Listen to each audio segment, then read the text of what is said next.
We start today's reports in Division 3, where the fourth son of ex-Sekiwake Takatoriki, Mudoho, faced an opponent almost 100 ranks higher, Tamakongo. Sadly for the 19-year-old, his unbeaten run came to an end by thrustover, but he's not too concerned.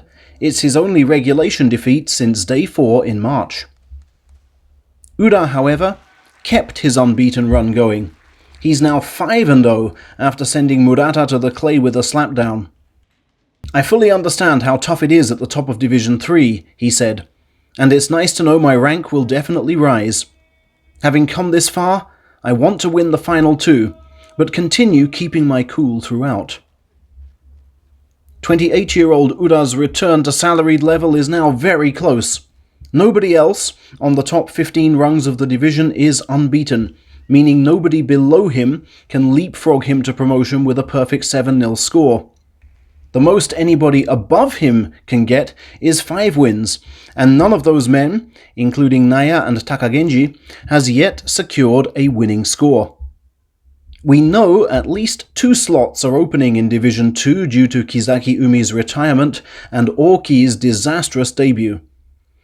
We await to see how special the dispensation given to Tamanoi duo, Fujiazuma and Azumaryu will be. There's no guarantee they will stay up, while 2 more defeats for Kitaharima could see him down too, which means even the 5 wins Ura already has might be enough. One man who won't be trading places with Ura is Chiyonokuni, who has sparkled on his Division 2 return and currently leads the title race with 8 wins.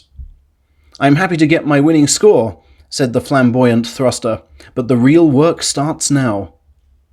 Having won Division 3 in July and Division 2 twice already, he must be confident.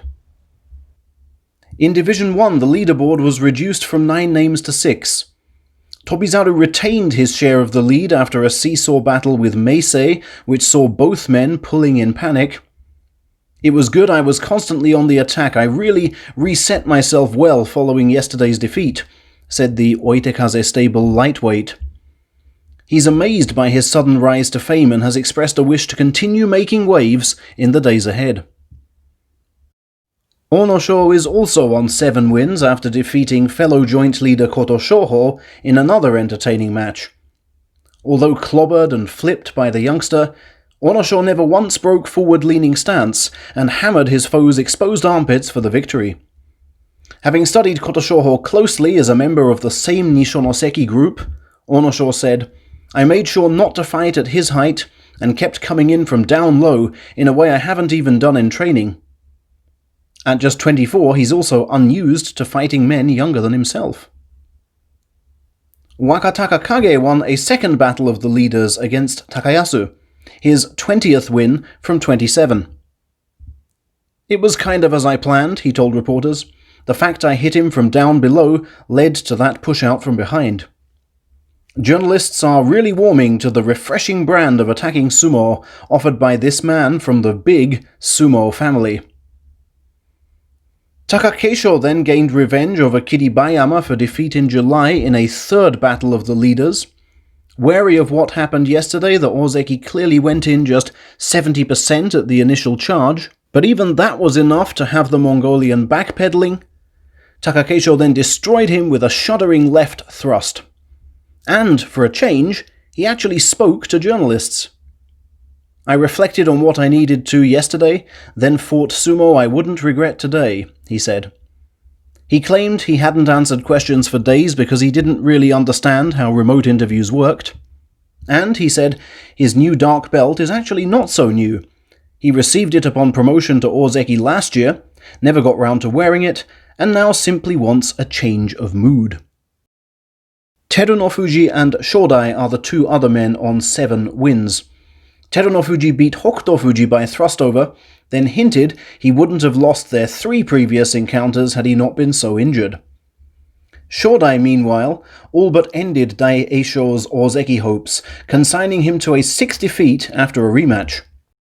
Following his delightful parry and put-down to end an assault of several throat holds, Shodai said, "I wasn't happy with my showing in the first fight and was grateful for the second chance. I won because I was fixated on staying in." NHK commentator Onogawa suggests Daieisho is having trouble extending his injured right elbow properly. Two other stories to close. Sho Hozan picked up his first win of the tournament against ankle break victim Ishiura. "That's a relief," the veteran sighed. "I really loosened up after my attendant, Ichi Yamamoto, quipped that wrestlers who lost all 15 were better remembered than those who won all 15. He also told NHK that he senses nothing unduly wrong with his sumo this time, and that he still feels confident of winning all his remaining bouts. And finally, the flying Enho of old appears to be back, running rings around Ichinojo today and then shoving him over the edge. "I didn't overthink things and just brought my natural style to the ring," the little man said with a smile. Giant Ichinojo, in contrast, was irate that he pulled instead of using his 100-kilogram weight advantage to drive forward. Thank you for your support. Just a couple more days of interviews, and then we'll have lots of new high-definition bout videos to enjoy at the end of the week. See you tomorrow.